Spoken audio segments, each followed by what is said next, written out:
Buenas, dentro de este ciclo de disertaciones sobre vivencias de un jurista, nos corresponde hoy el doctor Alberto Arteaga Sánchez. Donde está en juego la libertad del ser humano, donde uno aspira realmente no lo que es un ideal, sino lo que debe ser la realidad.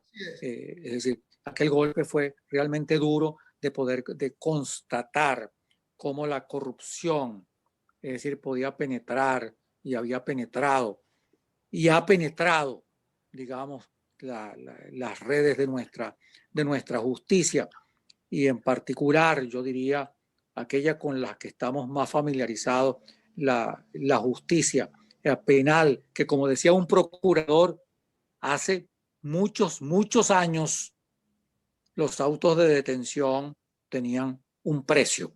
Bueno, y esta tristemente es una realidad. Doctor, eran esos años 60, donde se escenificaron aquellos famosos casos que trató Mármol León en su libro Cuatro Crímenes, Cuatro Poderes. Recuerda esos años, los años 60, el caso del padre Viay, el caso del diputado, entiendo que era Villega, el caso de un militar y otros casos, ¿no? Durante esos años 60. Pero también fue el enjuiciamiento de Marcos Pérez Jiménez. No sé si tiene algunas palabras al respecto. ¿Me escucha? Sí. Bueno, sí, efectivamente, bueno, fueron muchos los casos importantes que se dieron en esa época. Quiero además decirte, como vivencia personal, que no solo ejercí la profesión, sino que además fui juez de instrucción. Ah, caramba. Fui juez de instrucción, no era suplente de un tribunal de instrucción.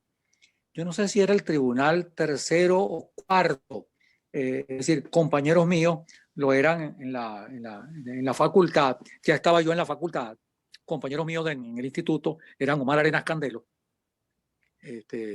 Luis Felipe Rosas Bravo y Gerardo Mile. Bueno, en particular amistad por supuesto, con Omar Arenas Candelo, de quien conservo unos maravillosos recuerdos. Fue compañero mío de estudio, se graduó en la promoción de 1965, él no solo como abogado, sino además como psicólogo. Omar también era suplente de un tribunal de instrucción y después fue juez de instrucción y juez de primera instancia. Pero yo fui juez suplente y asumía en las vacaciones las funciones de juez de instrucción de un tribunal muy particular por su titular, porque el titular era ofidiólogo.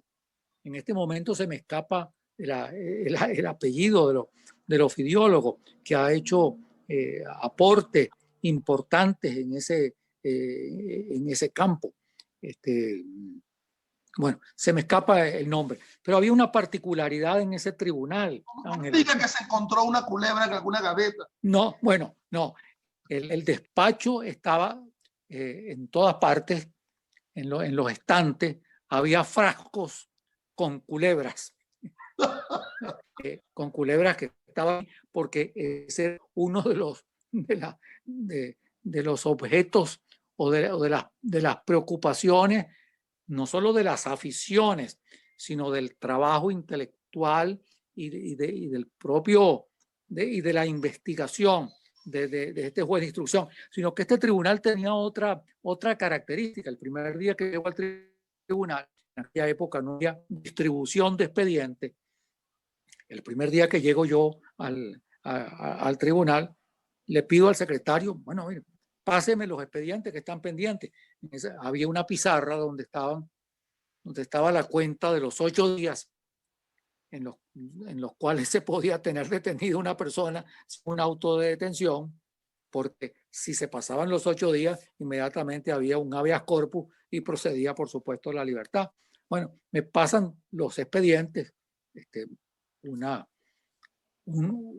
realmente un montón de carpetas de expedientes Y comienzo yo a ver el primero, bueno, seducción con promesa matrimonial, el otro violación, el otro expediente, actos lascivos, el otro, bueno, entonces llamo al secretario y le digo, mire, y aquí todos los expedientes son delitos contra, de lo que se llama el código, delitos contra las buenas costumbres y el buen orden de la familia. Aquí no llegan otros casos.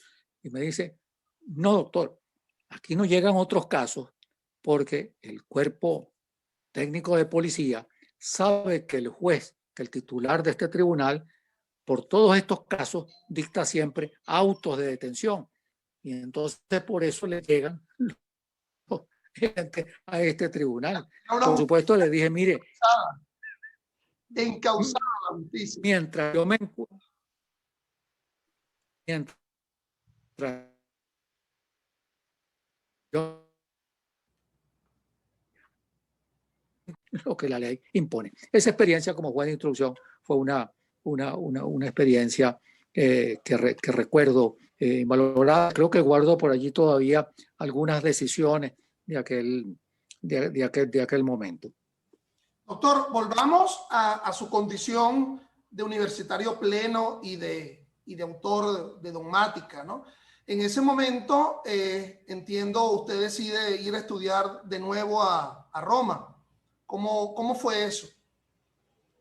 Bueno, realmente yo, después de haber ingresado, ya encontrando una dedicación exclusiva en la Universidad Central, en el Instituto de Ciencias Penales, que después se llamó Instituto de Ciencias Penales y Criminológicas,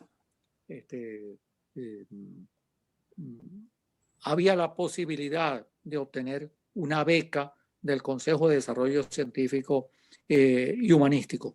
Yo opté a esa beca, me la acordaron, ya estaba casado, teníamos un hijo que había nacido en el año 1969, el primer hijo, el mayor, que es abogado. ¿Alguna canción que le recuerde, alguna canción, alguna novela, alguna película que le recuerde esos momentos de su primer hijo, esa alegría?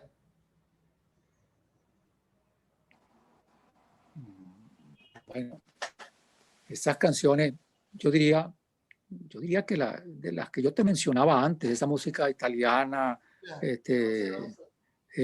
una bellísima canción italiana que se llama Rose. Yo creo que es una bella canción para el que no la haya oído. ¿Cómo se llama? Rose, Rose, Rose. Ah, Rose, Rose. Rose, Rose. Rosas, rosas. Sí, traduciendo. Rosas rojas. ¿Y usted canta, doctor? Rose. ¿Cómo? ¿Usted canta usted? No. Sí canto, pero en grupo. Me gusta la música, pero ¿Y baila? he formado parte de alguna... Sí, por supuesto que sí, Ángel. Por supuesto. La guaracha, los boleros, la música, la de antes. Yo quiero un cadete de la escuela militar que monte en su caballo para que me enseñe. Eso de gozar muchachos con Billo allá cerca de la plaza La Concordia. Doctor, entonces... Yo creo que sí. Decide irse a Italia con su familia. Bueno, efectivamente, habíamos casado en 1967. El primer hijo, Alberto José, tenía ya más de un año, tenía 2 años. Y entonces nos fuimos a Italia durante un año. Ya yo tenía el doctorado, o sea, no iba con la finalidad de obtener el título de doctor, sino con la finalidad de hacer un trabajo de investigación y cursar algunas materias de los estudios de posgrado, los llamados cursos de posgrado que se organizaban en la Universidad de los Estudios de Roma. Me inscribí en el Instituto Penal. ¿Era esta universidad? Sé algunas. ¿Esta es la universidad? No la veo, no la veo en la pantalla. Está ahorita en pantalla, no sé si la ve. ¿No la ve? En este momento no la veo. Esa es la universidad, exactamente. Exactamente, esa. Ok. Sí. Bueno, y allí estuve un año y unos meses más. Y bueno, tuve dos objetivos.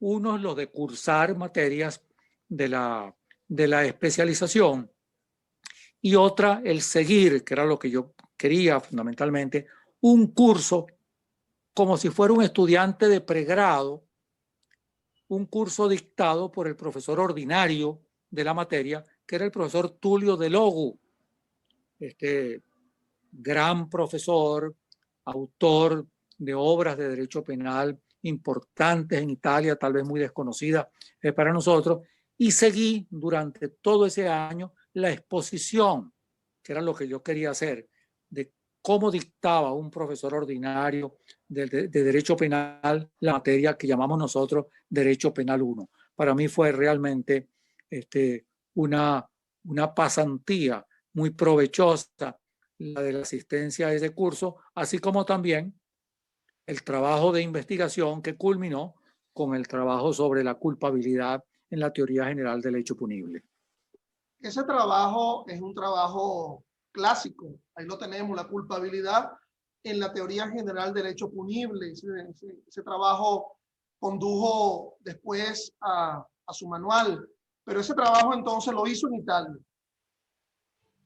Efectivamente lo hice en Italia y de allí mi vinculación, Ángel, con el pensamiento jurídico penal italiano y con algunos autores y fundamentalmente con uno que, si bien no seguí clases de él dictaba clases en Padua y creo que para aquel momento ya no lo hacía porque era parlamentario, es decir, un gran profesor, Giuseppe Bettiol. Es decir, yo creo que la obra de Bettiol sigue teniendo vigencia en nuestra época. Uno de los profesores, digamos, que le profesa gran admiración es Eugenio Raúl Zaffaroni, quien lo cita con mucha frecuencia.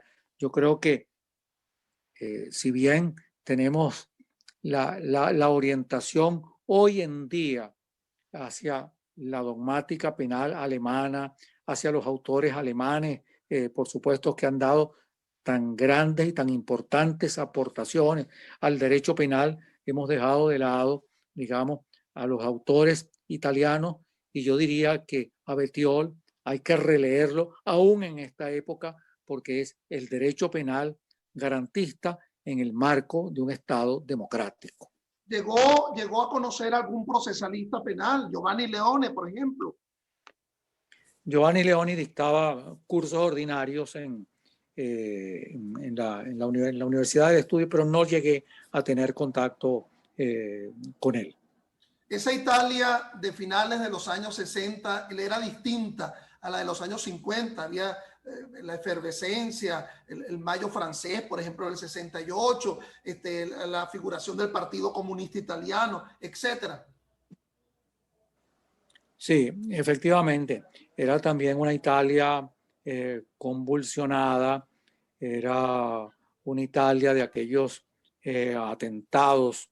Hay muchas películas, digamos, que se han hecho sobre aquellos atentados de las llamadas brigadas rojas.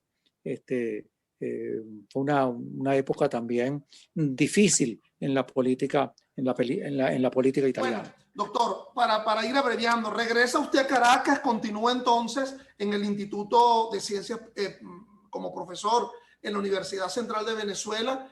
Asumo que usted fue profesor de Derecho Penal parte general o también impartió la parte especial. No, la cátedra mía era Derecho Penal, el Derecho Penal General, el llamado Derecho Penal 1. Pero ya desde aquel momento nos planteamos, Ángel, que esta división recuerdo que era una propuesta que teníamos Omar Arena y yo, bueno, ese grupo de profesores nuevos Gerardo Mile, Omar Arena, etcétera. Tratamos de dar cambios en la... Yo creo que logramos mucho en el cambio de orientación de la enseñanza del derecho penal, que estaba afincada, bueno, en libros que no hay que olvidar y que no había que olvidar, pero había prácticamente un texto único que era la Ley y el Delito de Jiménez de Azúa, por lo que respecta a la parte general, y en la parte especial, por supuesto, los libros de Mendoza. Autores que por otra parte, Ángel, yo insisto cada vez que puedo, lo digo, no podemos olvidar a nuestros autores, a Mendoza. Bueno, Jiménez de Azúa con su Ley y el Delito es un autor, aunque sea español, venezolano, porque además fueron lecciones dictadas en Venezuela en 1945, recogidas por el profesor de Miguel, que era quien hizo la labor de taquigráfica, de transcripción de aquellas lecciones, en la primera edición de la Ley del Delito referida al Código Penal venezolano. Pero te digo que los profesores que nos incorporamos nuevos hacia en los años 70 tratamos de darle otro giro a la enseñanza del derecho penal, en hacerla más estricta y un poco acabar con esa distinción entre un derecho penal 1 y un derecho penal 2. No puede ser que un derecho penal 1 limitado única y exclusivamente a los principios, a la teoría del delito, a la teoría de la pena, y un derecho penal 2 dedicado a una enumeración de los delitos contemplados en los libros correspondientes de nuestro Código Penal. Inclusive redactamos hasta un proyecto de programa y el doctor Chozone fue uno de los propulsores de esa idea, que integraba el derecho penal 1 con el derecho penal 2 para acabar con esa distinción de un derecho penal general y de un derecho penal especial, y de profesores de derecho penal especial que no tenían nada que ver con el derecho penal general. Yo creo que efectivamente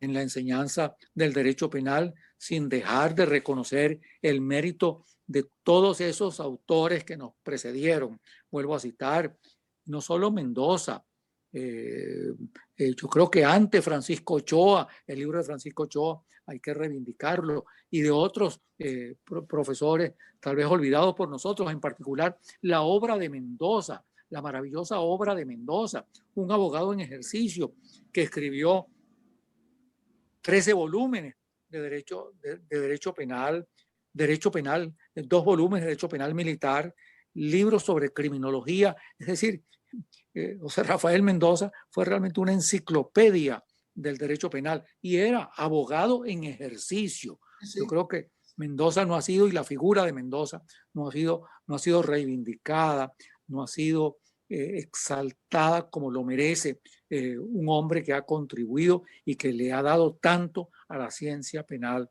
venezolana. Yo creo que esto es importante decirlo. Antes de pasar a la obra, digamos, icónica de usted, la que ha marcado generaciones tras generaciones, que es el manual, yo quería antes abordar aspectos de esa Caracas entre los 60 y los 70, 2 hechos, ¿no? Uno, el terremoto del año 67, y 2, el tema del allanamiento de la Universidad Central y la suspensión de las actividades. ¿Dónde estaba usted en Caracas durante ese terremoto del año 67? Bueno, en el terremoto del año 67, el terremoto fue el 27 de julio,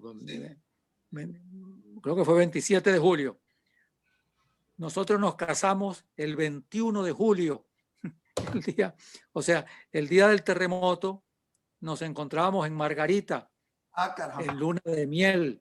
O sea que el terremoto sentimos algo, por supuesto, de la conmoción que se suscitó en todo el país, pero no estábamos acá en aquel momento. Yo me había casado el día 21 de julio del año 1967. Creo que el terremoto fue 27 o 29 de julio, algo así. Ocasión del cuatricentenario de Caracas. Sí.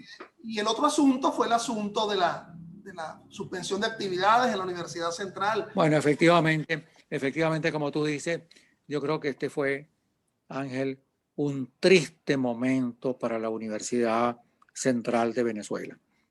El allanamiento de la Universidad Central fue un golpe duro a la autonomía, fue un golpe duro a la universidad, fue un golpe duro a la academia. Yo creo que estábamos en la facultad, ingresaron los militares, nos hicieron bajar cerca de ese mural que tú citabas, nos colocaron a los profesores que allí estábamos, nos hicieron bajar a los que estábamos en el instituto, a los que estaban en los demás institutos laborando, nos pusieron contra la pared. Fue realmente un triste momento para la Universidad Central de Venezuela. Un triste momento que luego fue superado, evidentemente, por hechos posteriores, pero que dejó huella en la universidad, de la intervención del Estado en la universidad y la afectación en aquel momento. Por allí cerca, contra ese mural, colocaron a parte del personal que estábamos en aquel momento en la facultad, en aquellos días. Vivimos una época muy dura. Luego, con la universidad cerrada, estaban pendientes, creo que, exámenes. Uno era de procesal penal y no recuerdo el otro de qué otra materia, y en definitiva se hicieron aquellos exámenes con la universidad allanada. Te reitero, vivimos momentos muy duros en aquel año, en aquel momento. Doctor, hacer un manual de derecho penal. Ya usted había hecho ese libro importante sobre la estafa y el libro sobre la culpabilidad, un libro de verdad de mucha significación. El paso para un manual de derecho penal, ¿cómo se ubicó? ¿Era la necesidad de un trabajo de ascenso? ¿Qué había detrás de ese manual? Ángel, sencillamente, yo creo que para escribir algo hay que tomar una decisión que implica firmeza, que implica una opción con dificultades, con retos. Cuando uno escribe, se compromete.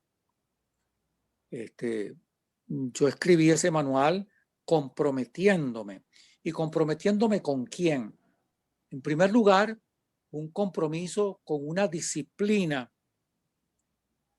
a la cual uno ha dedicado su vida después de haber uno estudiado, haberse dedicado al derecho penal. Yo creo que prácticamente todo profesor tiene el deber de hacer y de dejar unas lecciones en el sentido de dejar unas apuntaciones, como lo llamaban antes, unas apuntaciones sobre la materia que sirvan para que el estudiante o para que los estudiantes tengan unas guías de estudio, no para fijar una posición que no pueda cambiarse, sino sencillamente para dejar plasmada la concepción que se tiene de una materia. Esta es una decisión difícil. Yo tomé esa decisión difícil. Con el paso de los años, por supuesto, muchas de esas lecciones, entre comillas, que no eran otra cosa que las apuntaciones, el resumen de las lecturas de diversos autores, con una influencia, por supuesto, de un derecho penal enmarcado en lo que llamamos el garantismo, en la protección de los derechos, centrado en el ser humano, y con una influencia evidentemente básica del pensamiento italiano, de la dogmática italiana. Bueno, esa decisión la tomé y esa decisión se plasmó en ese derecho penal venezolano, que ha tenido hasta ahora 12 ediciones, la última en el año 2012. Yo creo que los estudiantes, el estudiantado ha sido muy receptivo, muy generoso en la respuesta con esas lecciones, que yo de reescribirlas tendría que poner muchas notas, cambiar algunas cosas, evidentemente, abrir a otras orientaciones, como es natural, pero ahí están esas apuntaciones y esas lecciones de derecho penal con la orientación que yo he profesado dentro de la materia. La última edición fue el año de 2012, la cual... me da, doctor, la cuenta a mí me da que por lo menos 37 generaciones de abogados o han estudiado por el libro suyo o han estudiado por el libro de Grisanti, y no hay más, ¿no? Yo le voy a relatar algo, una experiencia, ¿no? Muy personal. Usted dice que mucha gente ahora desprecia a los clásicos venezolanos, a Ochoa, a Mendoza, y entonces uno podría decir lo mismo si es que hay alguna reticencia con respecto a Alberto Arteaga o con Grisanti, y entonces se invita a leer a manuales extranjeros. A mí una vez me invitó a dar una conferencia allá en Colombia, Rodrigo Rivera, y en la Asociación de Derecho Procesal Penal, etcétera, y ahí di yo en la conferencia. Y después cuando yo bajé y estaban los alumnos, porque había muchos estudiantes, nos decían, y usted es de Venezuela, decían los muchachos, si usted es de Venezuela, sí, muy bien, mire, me podría firmar aquí un autógrafo, pero ¿dónde voy a firmar el autógrafo? Y todos tenían en Colombia el manual de Alberto Arteaga. Es decir, era una cosa que a mí me impresionó. Es decir, siento que Colombia tiene tan importantes también autores, tan importantes como usted, etcétera. Estudiaban por el manual de Alberto Arteaga. Fue una cosa impresionante, ¿no? Bueno, Ángel, pues lo que me estás diciendo, no lo sabía, de verdad, nos queda sino, de verdad, agradecerlo en lo más profundo, con sencillez y sin ningún asomo de decir, yo creo que ahí está ese manual. Bueno, para el provecho, para señalar un camino, para aportar unas ideas propias de la discusión científica. Yo siempre le he dicho a los estudiantes, a mis alumnos, lo que yo enseño, lo que yo transmito o las motivaciones que yo doy no son para seguir una determinada orientación, mucho menos la orientación que pueda dar o tener la cátedra. Son elementos para la discusión. El derecho y el derecho penal es una ciencia de problemas y no de soluciones. Así es que no se trata de que ustedes transmitan, se lo digo a los estudiantes, lo que dice ese manual para complacer al profesor al momento de un examen, sino que ustedes planteen sus propias ideas, sus propias concepciones, su propio pensamiento. Es decir, eso es lo que he querido yo con el derecho penal venezolano, que hoy habría que reajustarlo. Esa edición de 2012, yo lo pongo allí en la introducción, tendría que sufrir necesariamente, aparte de otras modificaciones, las que provienen de la reforma nefasta del Código Orgánico Procesal Penal del año 2012 y otras modificaciones introducidas en leyes especiales que habría que mencionar en el derecho penal venezolano. Pero lo que tú me dices, Ángel, y ese reconocimiento, inclusive en la hermana República de Colombia, de verdad que no lo había oído y para mí es bien satisfactorio, bien grato, bien reconfortante, Ángel. Otra obra importante que usted, bueno, para mí es icónica, fue el trabajo en ese libro a varias manos, pues, sobre la Ley Orgánica de Salvaguarda del Patrimonio Público del año 82, conjuntamente con Gruber, con Humberto Najain, con Manuel Rachadel. Esa fue una obra importante porque, bueno, trajo todo el redimensionamiento de los llamados delitos contra el orden socioeconómico. ¿Alguna palabra con respecto a ese trabajo, doctor? Bueno, ese trabajo para mí tiene de verdad muchos recuerdos. Este estudio sobre la Ley Orgánica de Salvaguarda del Patrimonio Público. Primero, yo creo que esta esa ley orgánica de salvaguarda del patrimonio público fue la expresión de un acuerdo que tal vez no venía desde abajo, pero fue de un acuerdo político que se dio en el Congreso por hacer un instrumento que en definitiva fuese una contribución efectiva en la lucha contra ese terrible mal de la corrupción en Venezuela. Fue un paso importante, y esto dio lugar, esto sí lo digo, aparte yo creo que es un trabajo que todavía tiene aportaciones bien interesantes, por supuesto, de Bruber, de Humberto Najaen, de Manuel Rachadel. Después vino otro trabajo en conjunto que fue sobre la ley contra la corrupción, donde colaboró Freddy Díaz Chacón, donde colaboró Carlos Simón Bello. tengo también Beltrán Haddad, José Vicente Aro y Carlos Moreno Brán, con las modificaciones que se introdujeron en el año 2005. Pero de manera particular quiero hacer referencia a que esta ley orgánica de salvaguarda y este trabajo sirvió de motivación, Ángel, para que nos desplazáramos un grupo de abogados, se constituyeron diversos grupos de trabajo, por supuesto, entre otros motorizados por nuestro común amigo, nuestro querido amigo Jorge Rosell, que debe tener muchos recuerdos de esos equipos que se constituyeron para divulgar en toda Venezuela, en todos los colegios de abogados, la ley orgánica de salvaguarda del patrimonio público. Entonces viajábamos Jorge Rosell, el doctor Arturo Luis Torres Rivero, que yo recuerde, a veces era Enrique Sánchez Falcón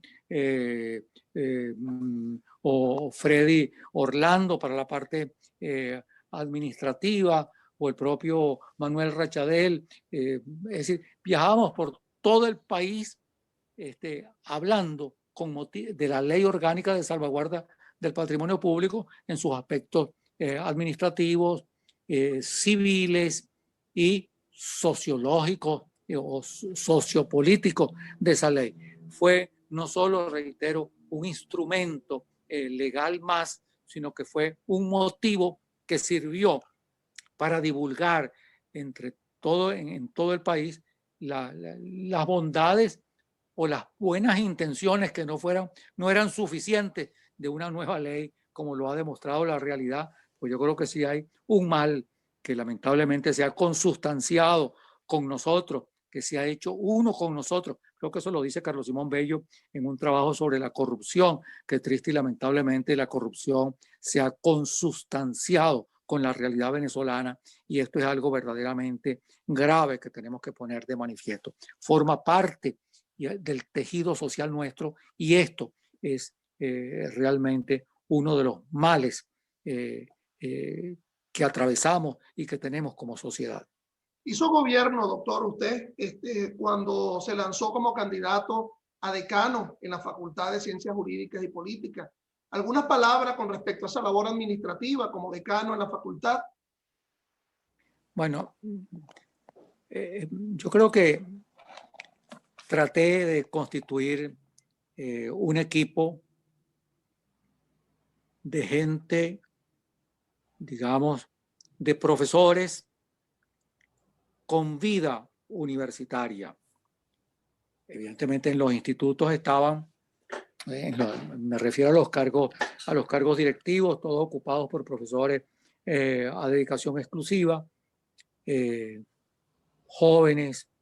Bueno, en los institutos estaban profesores que eran auténticas columnas de la Facultad de Derecho, o después la Facultad de Ciencias Jurídicas y Políticas, el doctor García Pelayo en el Instituto de Derecho, Instituto de Estudios Políticos, el doctor Meli Chorsini en el Instituto de Derecho Privado, después estuvo el doctor Pisani, es decir, bueno, los directores de institutos, es decir, realmente constituían la columna vertebral de esa facultad, de esa querida facultad de Derecho.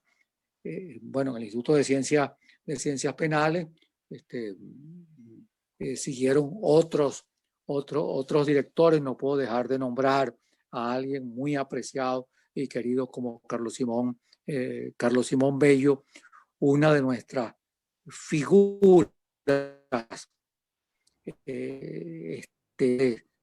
derecho penal de este momento.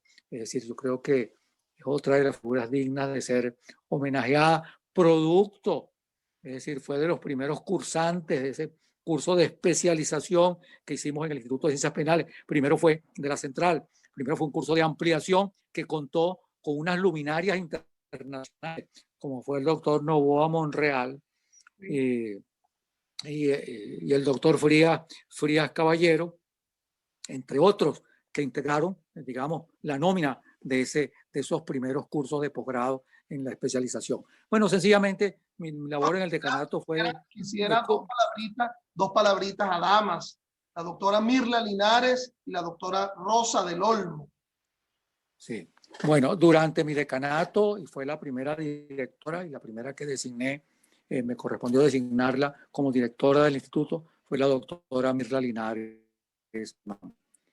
Yo creo que Mirla, reitero, hay que, es decir, estoy de acuerdo con los homenajes, pero hay que recordar, homenajear a estas personas. La obra de Mirla Linares, bueno, aparte de su condición humana, de su condición como investigadora, es decir, de la obra que llevó a cabo, es decir, es poco recordada. El trabajo sobre el sistema penitenciario venezolano de Mirla Linares Alemán tiene plena vigencia, escrito en 1972 o 1973, tiene plena vigencia en el año 2021. El cuadro que pinta Mirla Linares Alemán, cambiando lo que hay que cambiar, sus reflexiones tienen plena vigencia en el momento que estamos viviendo ahora. Evidentemente, igualmente, nombrabas tú a Rosa del Olmo, fue otra investigadora que fue directora del Instituto de Ciencias Penales. Bueno, son figuras, son profesores que tienen que ser recordados por su obra, recordados por su trayectoria, recordados por sus ejecutorias. Pues como tú me preguntabas, durante mi decanato se trató fundamentalmente de darle, digamos, participación mucho más efectiva a quienes hacían vida verdaderamente universitaria en la universidad, en la facultad, a dedicación exclusiva en los institutos, darle mucha importancia a la biblioteca de la facultad, que fue mudada del primer piso a donde se encuentra ahora, para darle mayor amplitud, para rescatar una cantidad de obras que estaban allí prácticamente en el abandono, y se hizo algo que lamentablemente después se echó al olvido, Ángel. Yo creo que por ahí queda una maqueta. La idea era, porque a lo mejor muchos no lo saben, yo creo que una facultad que no tiene sede en la Universidad Central, en la ciudad universitaria, es la Facultad de Derecho, la Facultad de Ciencias Jurídicas y Políticas. Y entonces, uno de los objetivos que yo me tracé fue hacer un proyecto e iniciar la construcción de la nueva sede de la Facultad de Ciencias Jurídicas y Políticas, que iba a estar ubicada en el lugar donde están los galpones.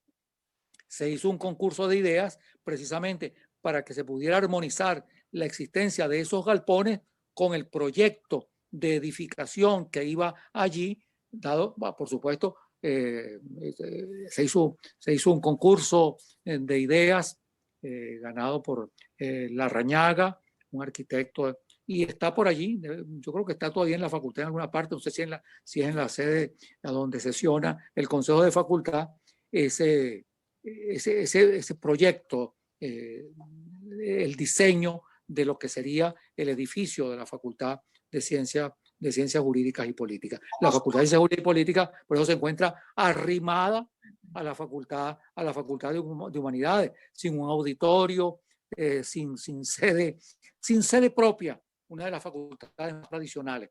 No le pasó por la idea era, doctor, ¿no le pasó por la mente aspirar a ser rector de la Universidad Central? No, la verdad es que no. Ok. Yo he tenido eso realmente, en algún momento alguien lo asomó y ni lo pensé, Ángel, ciertamente. Bueno, se jubiló de la Universidad Central de Venezuela, siguiendo como profesor tanto en la especialización como en el doctorado, y se dedica ya de nuevo a la labor del ejercicio profesional. Obviamente que hay un caso importante y ahí tenemos a una persona en la lámina, el presidente Carlos Andrés Pérez. Obviamente que frente al juicio que se intentó contra Pérez, debía ubicarse al mejor penalista. No había ningún otro mejor que el doctor Alberto Arteaga. Esa relación suya con el presidente Pérez trasciende a lo simplemente profesional. Creo que entró en un aspecto de mucha cercanía humana. ¿Qué nos podría decir al respecto? Ángel, bueno, en primer lugar, no, te agradezco tu... Yo no creo que el mejor, te lo digo con toda sinceridad, no el mejor penalista. Yo no sé por qué. Es decir, pensaron en mi nombre para asociarlo o para proponerme esa defensa. Yo no tenía ninguna relación personal con el presidente Carlos Andrés Pérez, no lo conocía, no había tenido ninguna vinculación de tipo político con su partido, ni con ningún otro partido, porque nunca he tenido filiación política. A lo mejor me podían ubicar social cristianismo por mis ideas y por mi formación. Y te debo decir, para sintetizarte la respuesta, que tal vez yo fui el primero o uno de los sorprendidos por ese llamado que el día 21 de mayo de 1993 se hizo a mi casa al regreso de unas jornadas en que habíamos ido a Margarita, invitados por el Colegio de Abogados, y bueno, las vueltas que da la vida. Había ido quien después sería fiscal general, Iván Darío Badel, creo que no, y yo, la idea era que como estaba planteado en aquel momento, estoy hablando como tal vez podía ser el mes de abril